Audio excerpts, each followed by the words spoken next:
Dark होता है। क्या होता है? डार्क। और यूरोपियन हेयर, बाहर का हेयर क्या होता है? लाइट होता है। This is the reason behind, मेरे ख्याल से यही हो सकता है ना, क्योंकि उन लोग का लाइट है, हम लोग का देखता, उन लोग का जो कलर है ना ब्राउन से शुरू होता है, हम लोग कहाँ से शुरू होता है? डार्क ब्राउन से शुरू होता है, थोड़ा डार्क। ये है डार्क, ये है लाइट।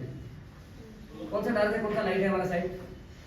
ये क्या है? ये तो लाइट। लेकिन हम लोग अक्सर कम क्लाइंट लोग बोलता है या कोई बोलता है अब बेसी नहीं चाहिए हमको, लाइट अलग लगे, लाइट कलर लगे, बेसी मैंने ना लगे, बेसी डार्क हमको कोई नहीं देखो। तो डार्क की बुझी लो अभी, व्हाट इज डार्क?